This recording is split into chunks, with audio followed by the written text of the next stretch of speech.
ओम शांति। आज हमारा तीसरा लेसन है परमात्मा का दिव्य कर्तव्य। हम सभी ये जानना चाहेंगे भगवान आखिर करते क्या हैं। कई बार हम ये सोचते हैं सब कुछ तो भगवान ही करते हैं, पत्ते पत्ते को परमात्मा ही हिलाते हैं।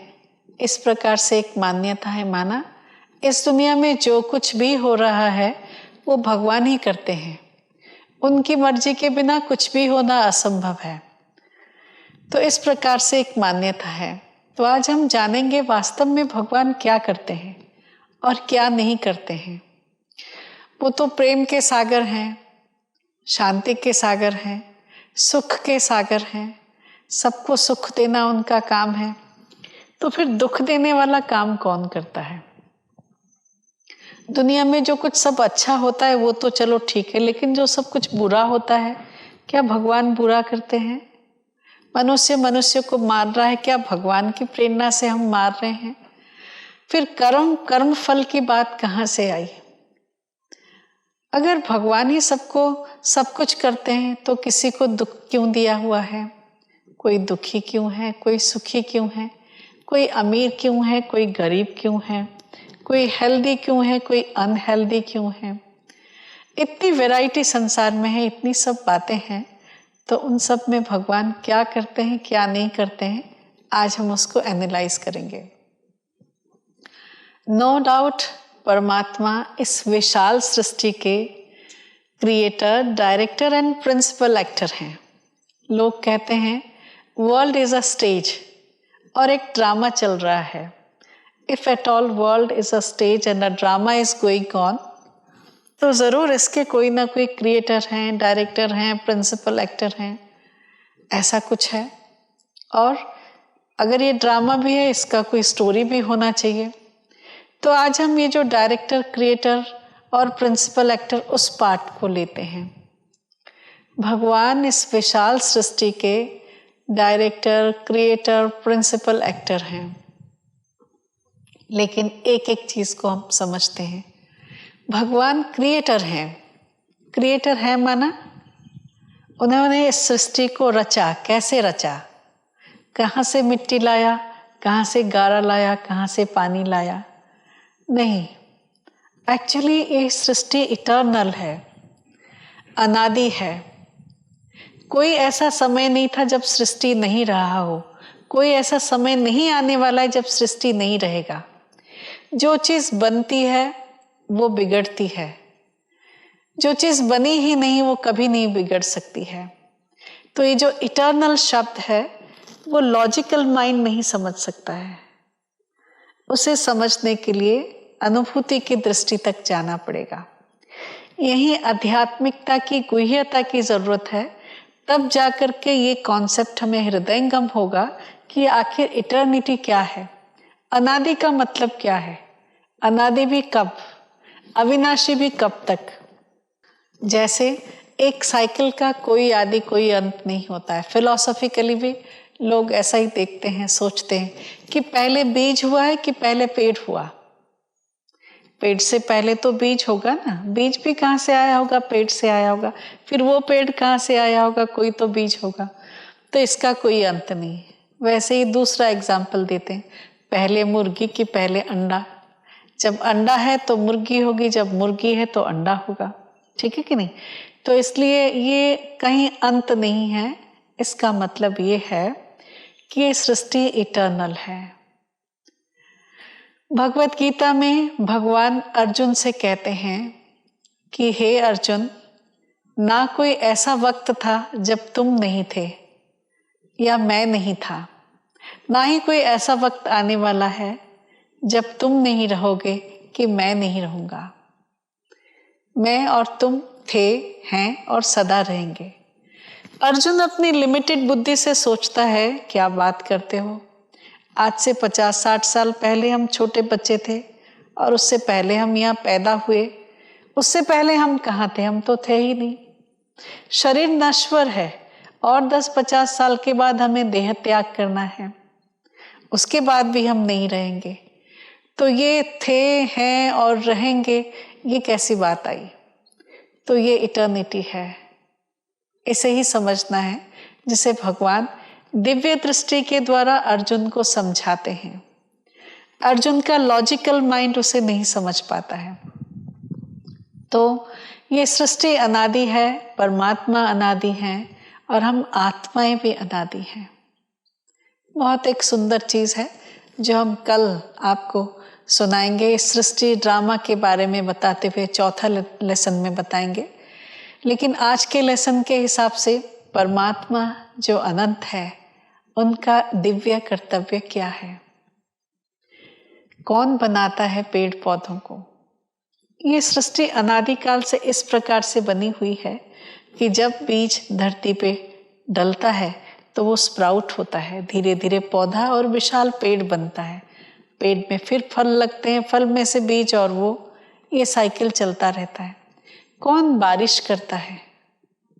मानना है कि इंद्र देवता ऊपर रहते हैं, जब उनको दिल होती है बारिश कर देते हैं। वरुण देवता है, वो पानी टपकाने लग जाते हैं। एक्चुअली हम सभी जानते हैं भगवान बारिश नहीं करते हैं।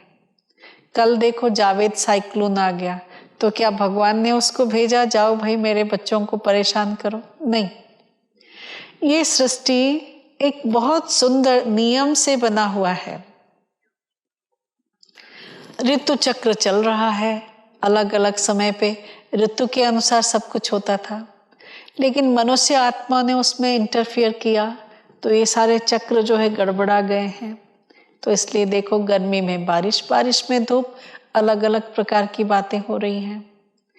तो ये मनुष्य आत्माओं ने किया हुआ इंटरफियरेंस का ही क्या कहेंगे, एक रिस्पॉन्स है, रिएक्शन है जो हम सभी देख रहे हैं। उसमें भगवान कुछ नहीं करते हैं।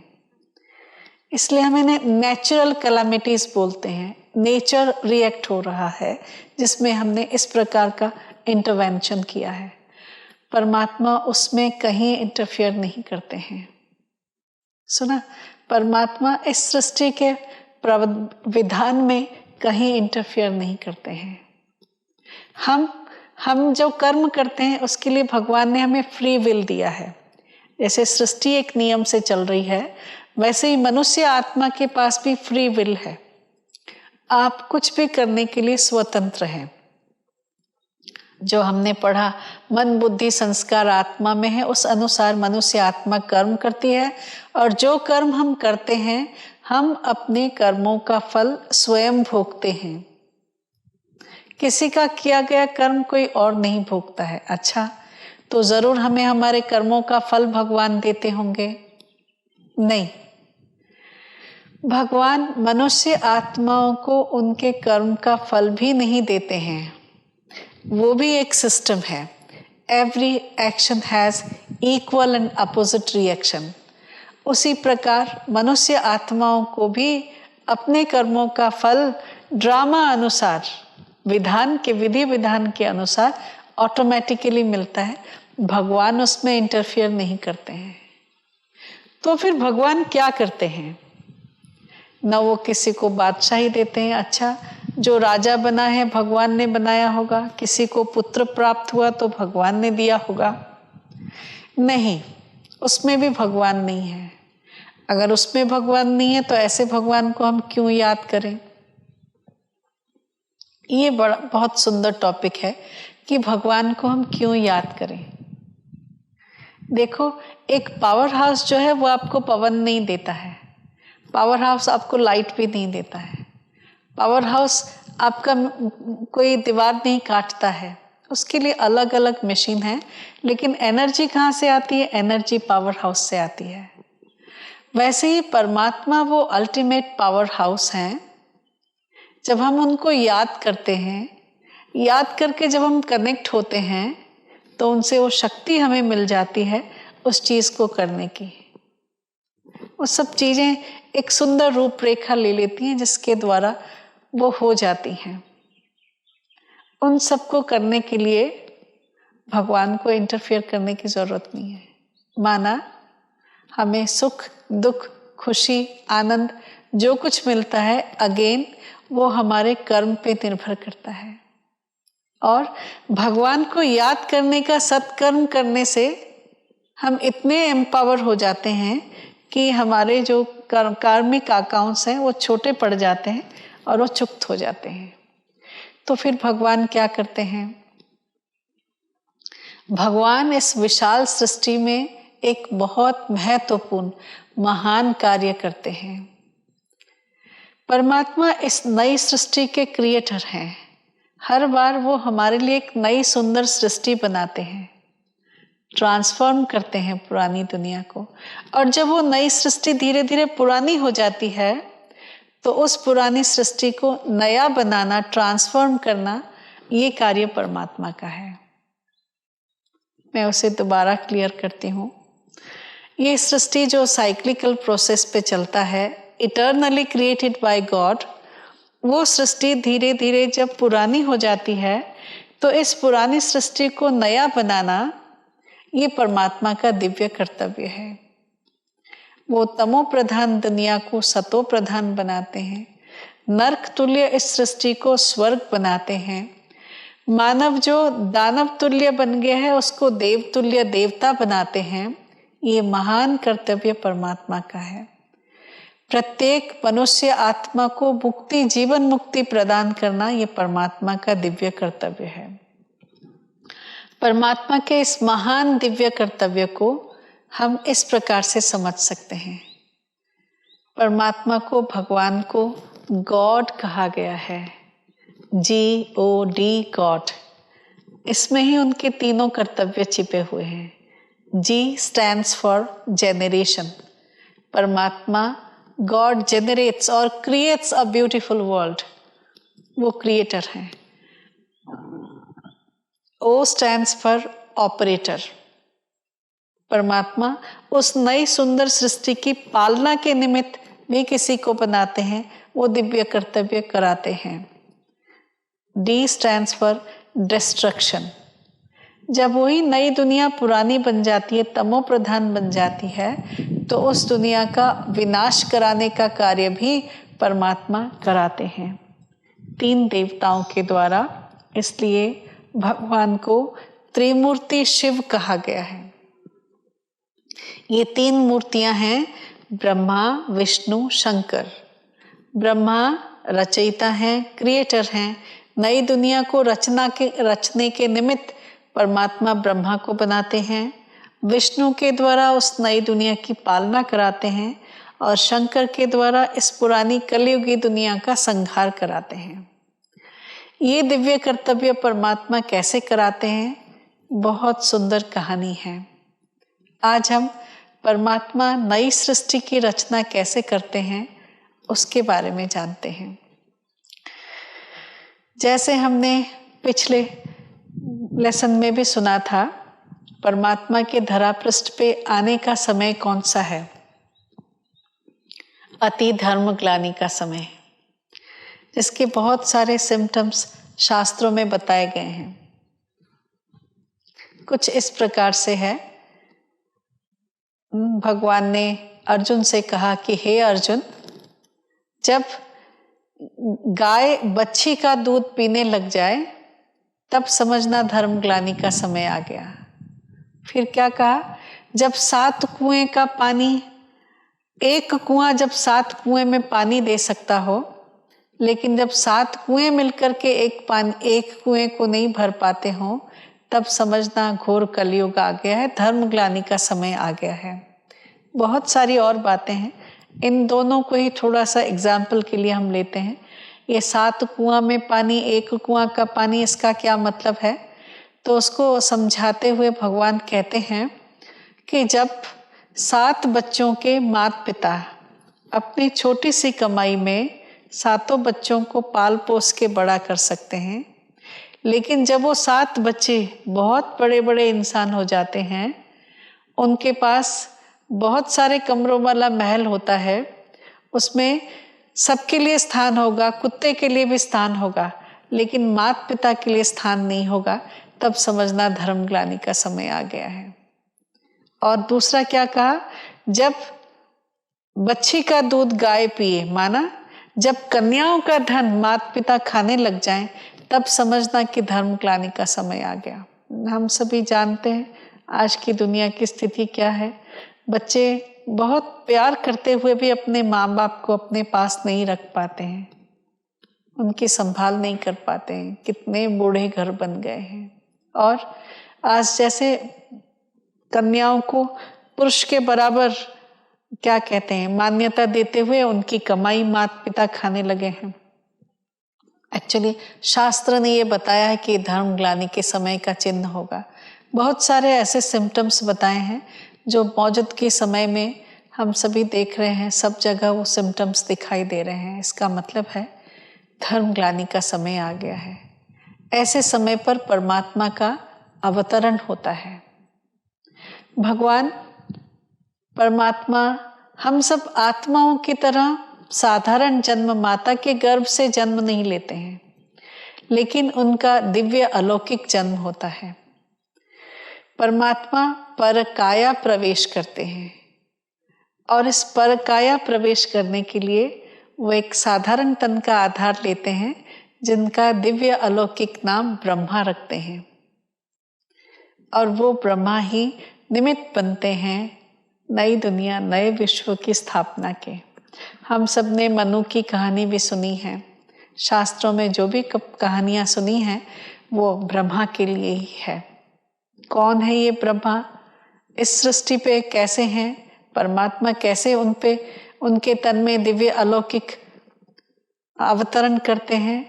आइए हम वो कहानी सुनते हैं। ये बात 1936 की है, जब एक ज्वेलर थे हैदराबाद सिंध में। उनका नाम दादा लेखराज था। लेखराज बहुत ही भक्ति भाव के व्यक्ति थे और माताओं बहनों का बहुत श्रद्धा रखने वाले, परमार्थ कार्य में बहुत अपने आप को लगाने वाले ऐसे व्यक्ति थे। और जब उनकी आयु 60 साल को टच करने लगी, उस समय उन्हें एक दिव्य अलौकिक साक्षात्कार हुआ। उन्होंने देखा कि आकाश से तारे जमीन पे आ रहे हैं और वो सब देवी देवताओं का रूप, देव बाल ग्वाल के रूप में सब जगह छा गए हैं। और उन्होंने स्वर्णिम भारत, स्वर्ग बना भारत को देखा। हर बाल कृष्ण कन्हैया था, हर बाला राधा की तरह संपन्न आनंदमय देवी देवताएं थे।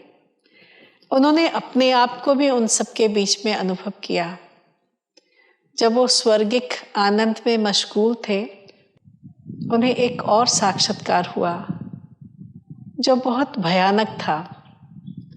चारों तरफ बॉम्ब्स इत्यादि के फटने का आवाज था, त्राही त्राही मच रही थी। बाबा ने देखा कि 100 मंजिले बिल्डिंग हैं जो पानी से जो गिर रहे हैं। कहीं अर्थक्वेक हो रहा है, कहीं सुनामीज आ रही हैं और वो सब गिर रहे हैं। ताश के पत्तों की तरह बिल्डिंग्स गिर रहे हैं। और क्या देखा? भूकंप आ रहा है, भूमि फट रही है, मनुष्य आत्माएं त्राही त्राही कर रही हैं। कहीं आग लगी है, कहीं बॉम्ब्स फट रहे हैं। ये 1936-37 की बात है, जबकि हम सभी जानते हैं विश्व का प्रथम बॉम्ब का एक्सपेरिमेंट हिरोशिमा नागासाकी जापान में हुआ था 1945 में, और उसके बाद 47 में। उससे पहले तो कोई एक्सपेरिमेंट नहीं हुआ था। लेकिन उससे पहले 1937 में ही ब्रह्मा बाबा को ये साक्षात्कार हुआ था कि कैसे बॉम्ब विस्फोट से विश्व में विनाश हो रहा है। सब मनुष्य आत्माएं त्राही त्राही कर रही हैं और उनसे ये सहन नहीं हुआ। आंखें बंद करने पर भी ये दृश्य उनकी आंखों में था, तो उन्होंने चित्कार करना शुरू किया कि इसे रोका जाए। तब उन्हें एक सुंदर आकाशवाणी हुई। वो ये था कि तुम्हें विनाश से पहले, इस महाविनाश से पहले भारत को वैसा स्वर्ग बनाने की तैयारी करनी है। तुम्हें भारत को स्वर्ग बनाना है। इतने विचित्र साक्षात्कार के बाद दादा लेखराज, जिन्हें आज हम प्रजापिता ब्रह्मा कहते हैं, वो शांत मुद्रा में बैठे और उन्होंने वहीं पे दृढ़ संकल्प किया, मैं नहीं जानता हूँ ये कौन अदृश्य शक्ति है, लेकिन मैं प्रतिज्ञाबद्ध हूँ, मेरे तन मन और धन से मैं इस कार्य में लग जाऊंगा। और वहीं दृढ़ संकल्प करके प्रजापिता ब्रह्मा ने, दादा लेखराज ने विश्व को नया बनाने के कार्य में अपने आप को जैसे समर्पित कर दिया। उन्हें ये नहीं पता ये क्या हो रहा है, कौन है, क्या होगा, किस प्रकार से होगा, लेकिन प्रतिज्ञाबद्ध हो गए और उन्होंने अपने पार्टनर को कह दिया कि मेरे बिजनेस में मेरा जितना भी धन है वो मुझे कैश करके दे दो, मैं उससे भारत को स्वर्ग बनाऊंगा। एक बड़ा सुंदर तार भेजा उन्होंने अपने पार्टनर को, जिसमें कहा, अल्लाह को अल्लाह मिला, बे को मिली झूठी बादशाही, आई तार अल्लाह की, हुआ रेल को राही। जिसका अर्थ ये था, अलिफ माना आई, द फर्स्ट पर्सन, मुझे अल्लाह मिले, भगवान मिल गए। बे माना सेकंड पर्सन, तुम्हें मिली झूठी बादशाही, क्योंकि बाबा का हीरा और ज्वेलरी का बिजनेस था जो बहुत ही अच्छे लेवल पे था। एक बादशाह से भी ज़्यादा बादशाही बाबा के बिजनेस का था। तो कहा, आपको ये झूठी बादशाही मिल गई। आई तार अल्लाह की, अल्लाह की जो तार आई, भगवान की तार आई, हुआ राह को राही, तो मैं उस राह में चलने लगा हूँ। तो मेरा जो भी बिजनेस में धन है वो मुझे कैश करके दे दो, मैं उससे भारत को स्वर्ग बनाऊंगा। जो भी हो। फिर बाबा को दूसरा भी साक्षात्कार हुआ। एक दिन बाबा सत्संग में अपने घर पे ही बैठे हुए थे हैदराबाद में, और गुरु आए हुए थे, लेकिन बाबा उस दिन पहली बार गुरु के सभा में होते हुए भी उठ के गए अपने कमरे में। और जब वो उठ के कमरे में गए तो उनकी पुत्र वधू भी उनके पीछे पीछे गई। जाकर के देखा कि बाबा की आंखें लाल हुई पड़ी हैं, सारा कमरा जैसे लाल हुआ पड़ा है, और बाबा कुछ मर्मरिंग कर रहे हैं, कुछ बोल रहे हैं। ध्यान से सुना तो बाबा कह रहे थे, निजानंद स्वरूपम शिवोहम शिवोहम, प्रकाश स्वरूपम शिवोहम शिवोहम, ज्ञान स्वरूपम शिवोहम शिवोहम। माना वो परम ब्रह्म परमपिता परमात्मा निराकार शिव बाबा ब्रह्मा बाबा की भ्रुकुटी में बैठकर उनके ही मुख द्वारा अपना परिचय दे रहे थे कि निजानंद स्वरूपम शिवोहम शिवोहम, ज्ञान स्वरूपम शिवोहम शिवोहम, प्रकाश स्वरूपम शिवोहम शिवोहम। बाबा को इतना कुछ गहरा समझ में नहीं आया इसमें से, लेकिन एक बात उन्होंने नोटिस की, भक्ति वाली आत्मा तो थी ही, उन्होंने इसमें एक ओम ध्वनि को नोटिस किया। परमात्मा के अवतरण या आसपास होने का जब भी उन्हें साक्षात्कार होता तो एक सुंदर ओम ध्वनि को उन्होंने अनुभव किया, जिसके कारण उन्होंने ओम ध्वनि करना शुरू कर दिया। चुपचाप, वैसे भी बाबा गीता पाठी थे, तो कमरे में बैठ कर के ओम ध्वनि लगाना शुरू किया।